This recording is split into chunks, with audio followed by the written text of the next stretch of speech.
Всем привет, народ! Вот сегодня такая сумка у нас будет на обзоре. Ну, конечно же, по картинке вы уже поняли, что в сумке находится ручная циркулярная пила. Вот, она приехала. Видите, какая важная сумка, чемодан. Все есть, переноска, шлейка, двойной такой замочек. Низ выполнен следующим образом. Ну что ж, давайте вскрывать и смотреть, что да как тут упаковано. Открываем. И наблюдаем вот такую вот, друзья, картину. И сразу бросается в глаза, что, видите, диск у нас упакован отдельно. И вместе с пилой его в этот чемодан, скорее всего, не положишь. Вот это такой, как из небольших минусов. Ну, для меня это не минус. Опять же, я люблю, чтобы у меня весь инструмент всегда был наготове в гараже и под рукой. В сумке я храню очень там редкие какие-то там инструменты, ну типа секатор, допустим, это совершенно сезонный инструмент. Осень, весна, поработал и сложил в чемоданчик. Так, сейчас достаю я все на стол, вынимаю и будем с вами смотреть. Ну и вот наша полная комплектация. Есть инструкция общая, как я всегда говорю, ни о чем, полная макулатурка на растопку в баньку. Есть вот такая визитка Janssen. И если кому, не дай бог, конечно, нужно, на паузу ставьте и сканируйте и обращайтесь в техническую поддержку. Мне пока не приходилось. Имеется ключ для установки пильного диска. Сам, друзья, пильный диск, он, вы видели, был в защите, я все это дело убрал. Значит, пильный диск у нас, вот его размер, 165 на 1,5 мм толщины, 20 мм его посадка и 24 зуба имеется. Вот такой вот диск. В комплекте два аккумулятора по 4 ампер-часа. Вот в таких классных корпусах а-ля ТПЦЛ. Низ весь прорезинен, ну помимо серого пластика. Тоже корпуса четкие, классные. Имеется индикация, кнопочка здесь. И у нас с двух сторон, видите, индикация. Также имеется индикация при снятии и установке аккумулятора на инструмент. Вот таким макаром. Ну, а эти аккумуляторы вам уже, конечно, известны. Итак, в комплекте два аккумулятора и имеется вот такая зарядка салазкового такого типа. Значит, в аккумуляторах, не сказал, имеется разъем для подключения штырковой зарядки.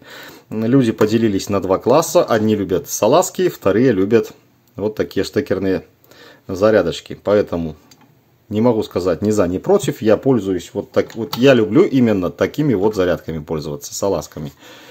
А-ля Makita, да, что-то такое. Да, и увидите, у нас не указан ток заряда. Ну, я думаю, что не менее 1,5 ампера эта зарядочка должна выдать. Тестировать, конечно же, не будем. Смысла я в этом никакого, друзья, не вижу. Ну и вот такая вот красавица пила. Пластик точно такой же, как и на цепной пиле, на которую я уже делал обзор от Janssen.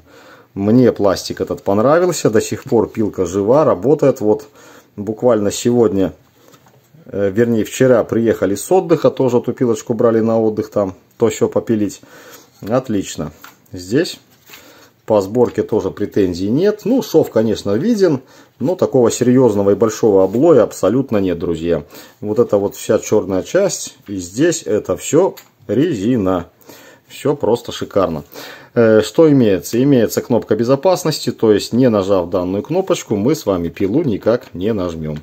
Не включим, вернее. Нажимаем данную кнопку, и после этого происходит включение пилы. Все, в принципе, как обычно. Здесь имеется один единственный, как говорится, индикатор заряда аккумулятора. Больше здесь ничего не работает. Вроде как есть кнопочка, но не работает. Так, здесь у нас все как бы безопасно. Давайте нажимаем и покажу индикатор. Вот видите, есть индикатор заряда, то есть 100% здесь показывает.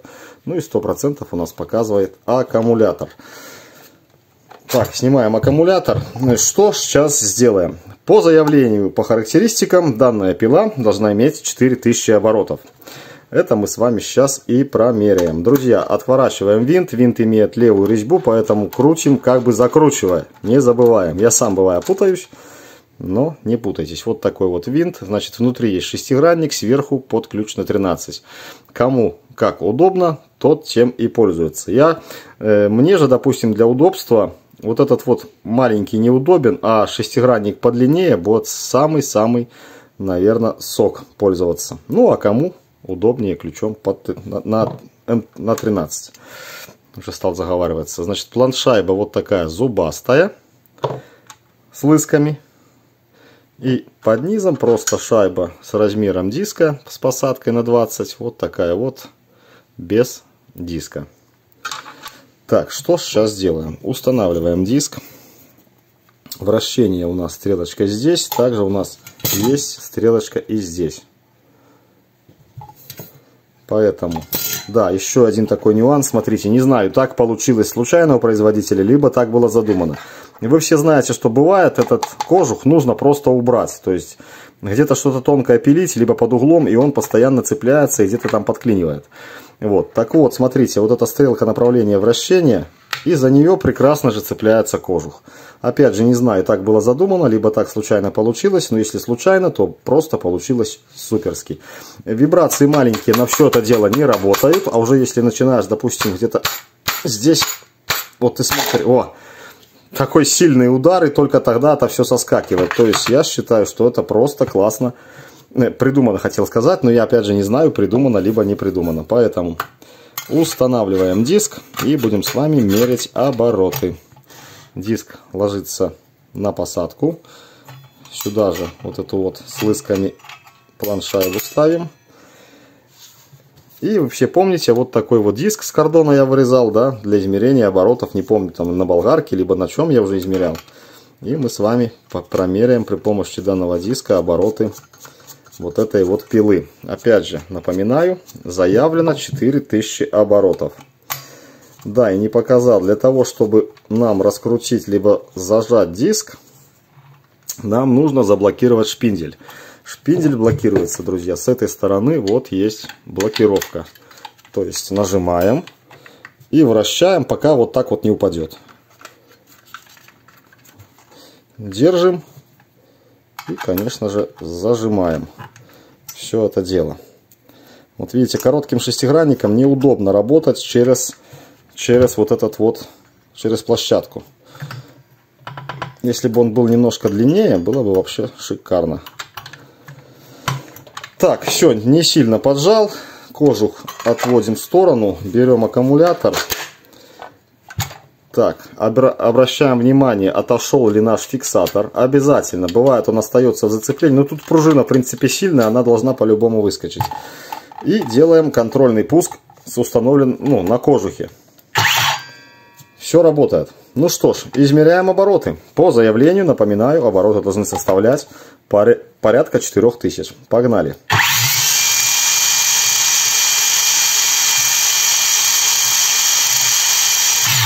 И что мы видим, друзья? 4762 оборота. Что-то китайцы сегодня непонятно. Давайте еще разок одно измерение.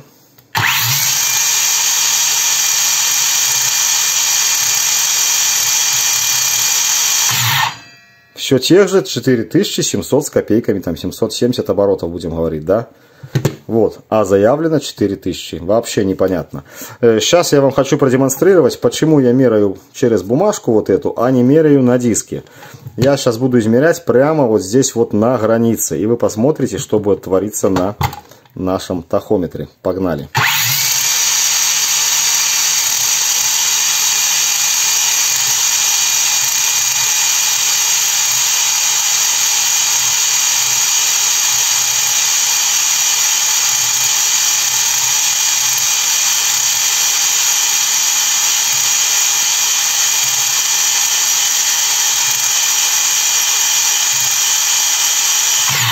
Видите, 8 с копейками тысяч даже можно добиться. Вот. А такое измерение, когда нет отражающей поверхности, самое правильное. Так, с этим покончили. Следующее. Снимаю я пока данный диск, картонный свой. Для этого извлекаем аккумулятор, мало ли чего.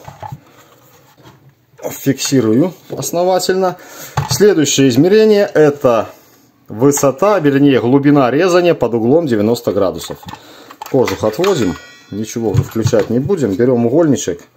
По заявлению производителя, либо продавца, 40 миллиметров. Ну что ж, меряем.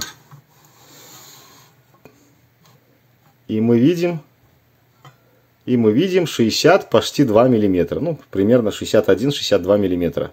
Глубина резания. А заявлено 40. Сразу же проверяем и площадку. То есть у нас барашек откручен. Площадка до упора. Барашек заворачиваем. Проверяем угол резания в 90 градусов. Ну, то есть вы поняли.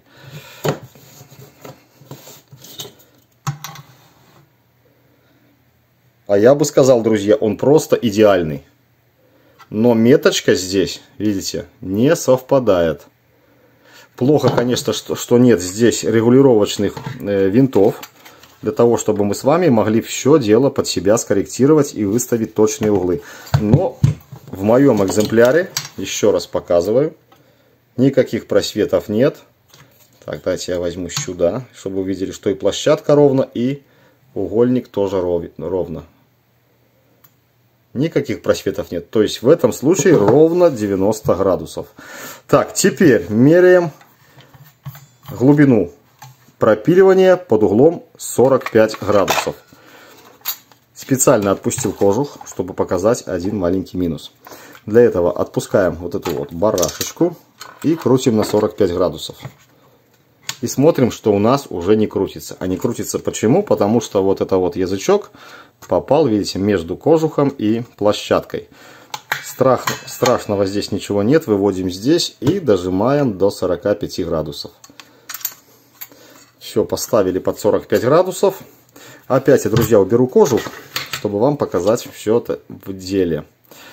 Так, а как показать? А покажу я, наверное, угольником. То есть в таком положении, если мы поставили 45 градусов, мы резать с вами ничего не сможем.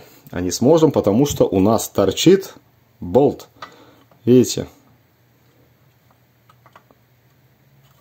Так, как же вам показать? Ну вот. И он качается на болту. То есть болт не спрятался под площадку. Для этого, чтобы он спрятался, у нас есть вот этот вот регулировка глубины резания. И я сейчас выведу так, чтобы он спрятался. И мы с вами тогда уже померяем точно глубину резания под 45 градусов. Все, болтик у нас спрятался. Я не знаю, к сожалению, как вам продемонстрировать. Ну вот, спрятался. И меряем глубину. А глубина у нас заявлена по характеристикам что-то около 35 миллиметров. Меряем. И мы получаем 45-46 миллиметров. Что-то сегодня этот китайский производитель совершенно себя охаял. Нужно срочно менять характеристики в описании к данному инструменту. Непонятно, почему они так занизили все это дело. Меряю я все правильно, поэтому как-то так. Теперь устанавливаем это все под 90 градусов. Здесь зажимаем и будем смотреть. То есть максимальную глубину резания мы с вами проверили. А теперь проверим минимальную глубину резания. То есть вот здесь отпускаем вот эту регулировку эту и поднимаем стол. Подняли стол. Причем подняли до упора, зафиксировали. И смотрим минимальную глубину резания. Так, а минимальная глубина у нас составляет где-то примерно 11 миллиметров. Не знаю, как вам видно, ну вот как-то так. То есть, допустим, если нам надо канавку пропилить данным диском в 5 миллиметров, то у нас это уже не получится, только 11. Вот, основные характеристики я вам показал. Небольшие минусы указал. Дальше, что у нас по плану? Дальше, ага, давайте почитаем мы здесь какие-то характеристики есть. Что мы здесь видим? 4000 оборотов, все правильно, 1380 ватт. Так, и посадка 20 сантиметров. Чего? 20 сантиметров. Кутинг диаметр. Диаметр резания 20 сантиметров. Как это получается, друзья, я не знаю. Кожух 20-ка сюда не станет. Ой, кожух, говорю, диск. Это 100%. Потому как кожух, видите, имеет очень маленькое расстояние. А что там за 20 сантиметров, я честно вам скажу, ничего не понимаю. Диаметр резкий 20 сантиметров. Как и что и к чему, непонятно. Все, так. Давайте теперь мы ее разберем, посмотрим внутряночку. А вы способ знаете? Да какой тут способ? Дело не хитрое. Значит, для начала я снял кожух, то есть вот пружинка осталась. Потом я снял стопорное кольцо вот этого вида и снял кожух. Открутил два винта, думал снять вот этот вот фланец, но он, друзья, пока не снимается. Поэтому разбираем дальше. Открутил я вот этот вот колпачок, соответственно, отсюда снял, чтобы было понятно. Ну и разобрал все винты. Корпус делится у нас на несколько частей. Вот такой вот толстый пластик. Этот кусок вообще не согнуть. Отличный пластик, друзья. Так, пружинка у меня ускакала с фиксатора. То есть она стоит внутри под фиксатором. Еще кусочек пластика, видите? Ну, здесь все как обычно. Контроллер. Видите, без кнопочки. Модель контроллера, ух ты, как плохо видно. Ну, надеюсь, кто-нибудь да прочитает, если интересно. Такой съемный башмак под аккумулятор а-ля Makita припаян. Все, в принципе, отлично. Провода не особо толстые. Провода здесь, по-моему, обычные. А вот здесь 3 фазы на двигатель уже идет силикон. Отличные провода. Ну и кнопочка управления самой пусковой кнопки. Вот так это выглядит. 2 провода черный и красный со светодиода подсветки, которую я забыл вам показать. Ну, потом покажу. Так, ну и вот так выглядит наш движок. И данный двигатель мне напоминает очень двигатель, а вернее, скорее не двигатель, а мотор-колесо. Ну, конечно же, двигатель в электросамокате. Очень-очень мощный двигатель. И обратите внимание, сколько находится магнитов. И обмоток у нас, друзья, ох, каких много. 1, 2, 3, 4, 5, 6, 7, 8, 9, 10, 11, 12 обмоток. Прикиньте, какой движок. Чтобы гайковерту такой движок, он бы, наверное, брал под 3000 ньютон. Отличный двигатель. А это система, ну вы поняли, система фиксации. Там есть на валу 2 лыски, я уже тут разбирать не буду. И когда фиксатор попадает, видите, в 2 лыски, то все у нас работает. Так, остался у нас редуктор. Ну вот по редуктору, друзья, я не знаю, как его оттуда извлечь. Он у нас как бы должен сюда вытянуться. Но поскольку я не могу разнять вот эту вот штуковину, вытянуть, то, наверное, дальше я просто, друзья, не разберу. Вот тут по логике это все должно сюда выползти. Но оно не выползает. Мне надо снять вот этот вот фланец. И под фланцем вот это вот по ходу шайба еще мешает. И тогда все должно уже выплыть. А так не провернуть. Боюсь сломать, поэтому, друзья, здесь я уже ничем, как говорится, колупать не буду. Вот так все это дело устроено. Там я что предполагаю? 2 подшипника. 1 подшипник, 2 подшипник и шестеренка. Там одна вон видна. Так, на этом все. Собираю в обратном порядке все. Сделаем контрольное взвешивание.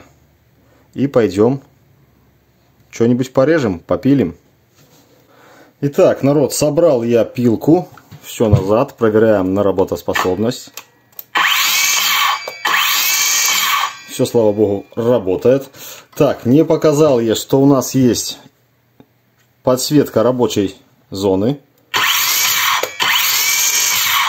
Подсветочка, ну, она будет работать, наверное, сугубо в темноте, либо в сумерках. При ярком солнце она как бы и не нужна. Так, взвешиваем сей чудный агрегат. Хочу взвесить с аккумулятором, друзья, но не знаю, как его сюда положить. Видимо, наверное, я и никак и не положу.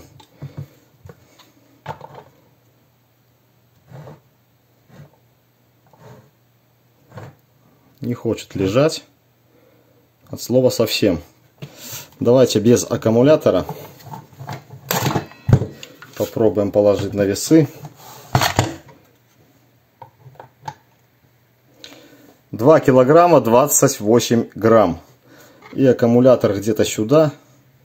2 килограмма 679 грамм. Пилка в сборе. Взвешиваем аккумуляторы.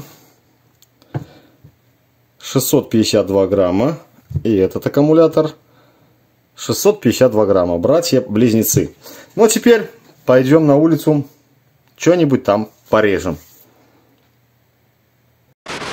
Так, ну что, народ, давайте делать тесты. Значит, доска, сосна, 32-я. Пробуем резать.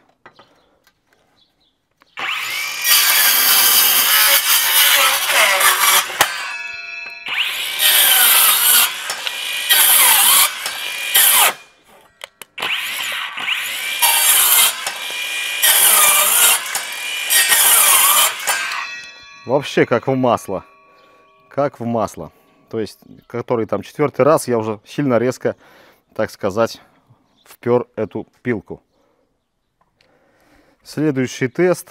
Брусок 50 миллиметров.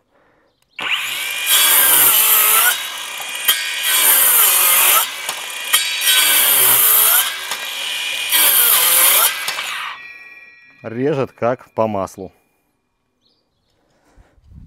Ну и проведем еще один тест. То есть брус 100 на 100, мой подопытный.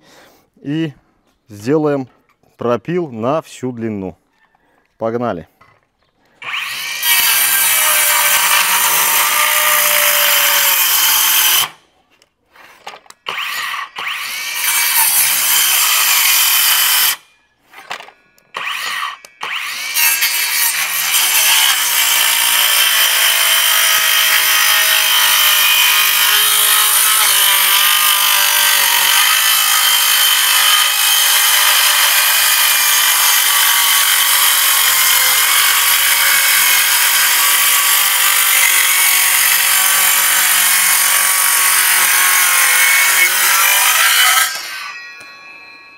Так, как мы видим, сначала я хотел побыстрее все это дело сделать, но побыстрее у нас не получилось, и пила заходила в защиту. Потом я сделал немножко медленней ход, ну и, соответственно, у нас все получилось по красоте. То есть такую глубину, сами понимаете, быстро особо не порежешь такой ручной пилкой. Так, ну что, смотрим глубину пропила. Мы уже с вами намерили 61 миллиметр. Ну а сейчас посмотрим в реалии. А в реалии 63 миллиметра.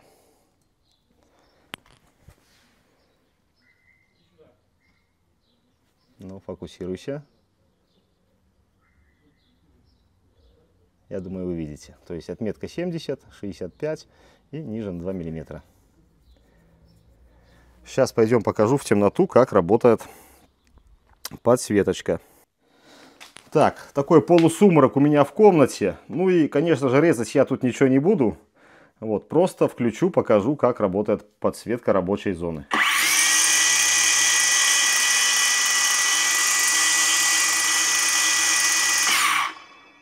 Вот как-то так. То есть даже в полной темноте будет все прекрасно видно. Ну что, народ, подведем какие-то итоги по данной пиле. Значит, что касаемо из минусов. Из минусов, в принципе, я особо ничего здесь не нашел касаемо этой ценовой категории данного инструмента. За исключением того, что, ну, просто в комплекте нет параллельного упора. Штука копеечная, как бы могли бы и бросить. В остальном, вы сами видели, как работает данная пила. Пока острая будет работать, как затупится, не будет работать. Это замечательно, клянусь Богом. Это всем всегда известно. Вот. Режет она превосходно, даже удивительно для такой малышки. В работе, в строительстве, в домашних каких-то делах будет просто незаменимым, как говорится, помощником. Вот. Тем более с таким мощным движком. Сюда еще аккумулятор какой-нибудь там ТПЦЛ 12 ампер, да, собачить, и она будет брать, наверное, Мама, не горюй. Просто отлично. А здесь всего лишь висит у нас 4. Кстати, давайте напоследок посмотрим на 12-ки, что получится.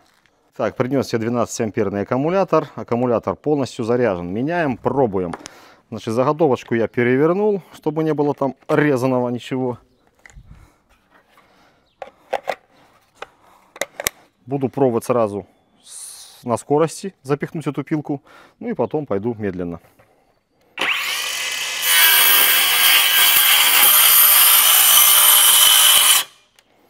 Блокировка, то есть давление. Для давления 12-ка не помогает.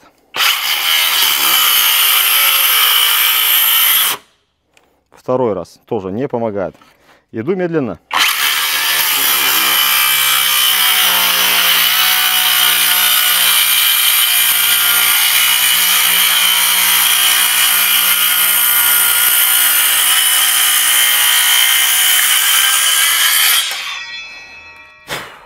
Короче, народ, как вы сами видели, пила себя ведет ровно так же, как и на комплектной 4.